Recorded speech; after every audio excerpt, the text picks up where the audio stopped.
Salam sejahtera untuk kita semua. Perkenalkan, nama saya Jenita Funai dengan NIM 0120190419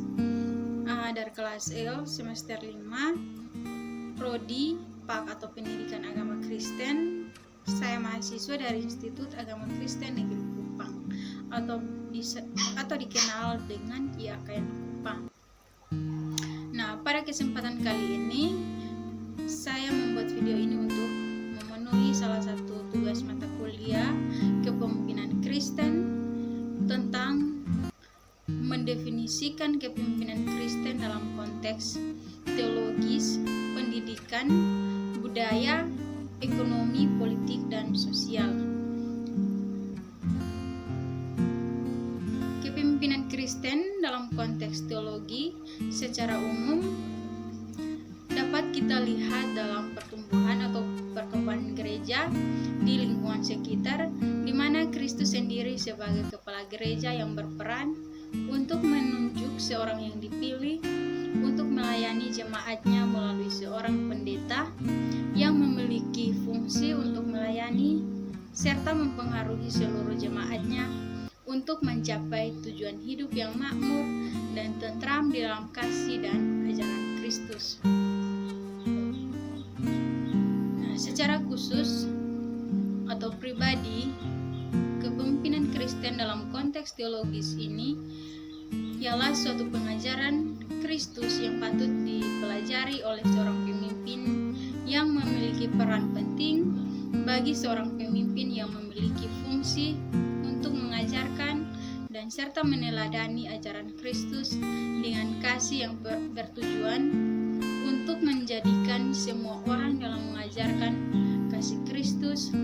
yang berpaut pada ajaran kebenaran yang dilandaskan pada ajaran Alkitab. Yang berikut yaitu kepemimpinan Kristen dalam konteks pendidikan. Secara umum, pemimpin Kristen dalam konteks pendidikan dapat kita lihat dalam suatu lingkungan sekolah, di mana dalam sekolah tersebut memiliki seorang pemimpin, yaitu kepala sekolah dan bawahannya, yang mana kepala sekolah memiliki peran penting dalam mengatur dan membimbing serta mengarahkan berbagai tugas kepada bawahannya agar mencapai tujuan bersama dalam meningkatkan kinerja guru. Secara khusus atau pribadi, kepemimpinan Kristen dalam konteks pendidikan, di mana dalam suatu wadah sekolah terdapat seorang pemimpin atau guru PAK yang memiliki peran serta fungsi yang penting dalam mengajarkan pendidikan agama kepada anak-anak tentang ajaran Kristus yang berlandaskan pada kasih Allah yang memiliki tujuan yang baik dan dominan dalam ajaran kasih Kristus terhadap anak-anak yang memiliki karakteristik kekristenan. Yang berikut yaitu kepemimpinan Kristen dalam konteks budaya. Secara umum, kepemimpinan Kristen dalam konteks budaya dapat kita lihat dalam suatu tempat yang dimana memiliki seorang pemimpin yang biasa disebut dengan ketua adat yang memiliki peran serta fungsi untuk menjaga akan adat istiadat dalam suatu daerah yang dapat dikembangkan atau dapat diwariskan secara turun-temurun dari satu generasi ke generasi berikutnya, yang mampu mempengaruhi agar mencapai suatu tujuan dalam mengembangkan budaya yang dianut sejak dahulu kala, sehingga budaya pada suatu daerah tidak hilang. Nah, secara khusus atau pribadi, kepemimpinan Kristen dalam konteks budaya dapat kita lihat di dalam suatu daerah yang budayanya dianut dan dikembangkan sampai sekarang. Misalnya dalam suku saya, suku Timur, di mana adat istiadatnya masih dianut sampai sekarang, yang dikenal dengan Okomama, di mana saat orang bertamu di suatu rumah, maka hal pertama yang dikeluarkan untuk menyapa tamu tersebut ialah pokok mama yang diisi dengan buah, manus, dan ao, yang memiliki peran serta fungsi yang sama untuk menyapa, dan selebihnya itu sebagai tanda rasa hormat terhadap tamu tersebut dan memiliki tujuan sebagai kebersamaan bersama dalam satu daerah. Yang berikut yaitu kepemimpinan Kristen dalam konteks politik. Secara umum, kepemimpinan Kristen dalam konteks politik di mana kita lihat dari seorang pemimpin yang memiliki kuasa dalam mengatur dan mengarahkan, misalnya dalam suatu organisasi politik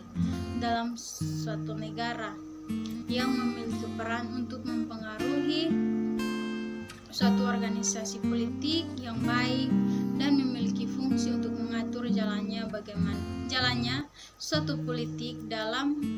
suatu bidang agar mencapai tujuan bersama dalam berpolitik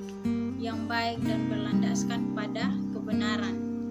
Secara khusus atau pribadi, pemimpin Kristen dalam konteks politik dapat kita lihat di dalam hukum politik, di mana seorang pemimpin memiliki peran serta fungsi dalam menentukan jalannya hukum politik kepada oknum tertentu yang berbuat kesalahan, misalnya dalam melakukan korupsi tanpa diketahui oleh suatu lembaga hukum yang dimana ia memiliki tujuan untuk memberantas atau menangkap oknum tersebut, sehingga seorang pemimpin bisa mengambil kebijakan yang baik dalam hukum politik. Yang berikut, kepemimpinan Kristen dalam konteks sosiologi atau sosial. Secara umum, kepemimpinan Kristen dalam konteks sosiologi atau sosial dapat dilihat dalam lingkungan sosial seperti kepala desa, di mana ia memiliki peran dan fungsi dalam satu kelurahan atau pedesaan yang akan mengatur serta menjaga lingkungan sekitar dengan baik dan selalu hidup berdampingan satu dengan yang lain agar lingkungan tersebut bisa mencapai tujuan hidup yang baik dan harmonis bersama. Secara khusus atau pribadi, kepemimpinan Kristen dalam konteks sosiologi atau sosial seperti dalam suatu hubungan berpacaran, di mana di situ terdapat peran agar kita bisa belajar berinteraksi dengan baik dan memiliki fungsi bagaimana kita bisa belajar menghargai dan saling percaya, serta bertujuan agar menciptakan suasana yang harmonis dalam suatu hubungan yang baik. Yang berikut, kepemimpinan Kristen dalam konteks ekonomi. Secara umum, kepemimpinan Kristen dalam konteks ekonomi di mana kita lihat misalnya pengusaha-pengusaha sukses yang memiliki peran dan fungsi yang sama dalam mengontrol bawahannya untuk mengelola uang dengan baik, serta memiliki tujuan untuk mencapai suatu target atau pekerjaan yang dicapai bersama. Secara khusus atau pribadi, kepemimpinan Kristen dalam konteks ekonomi dapat dilihat misalkan dalam satu keluarga, seorang pemimpin atau yang disebut dengan kepala keluarga yang memiliki peran serta fungsi yang sama dalam membina atau membimbing satu rumah tangga yang harmonis dan mampu menafkahi istri dan anak-anaknya agar mencapai kehidupan keluarga yang harmonis dan saling mendukung dan saling berdampingan dalam satu keluarga yang hidup rukun. Sekian definisi kepemimpinan yang dapat saya definisikan di sini, dan mohon maaf apabila dalam penyampaian definisi video ini Sekian dan terima kasih, Tuhan Yesus memberkati.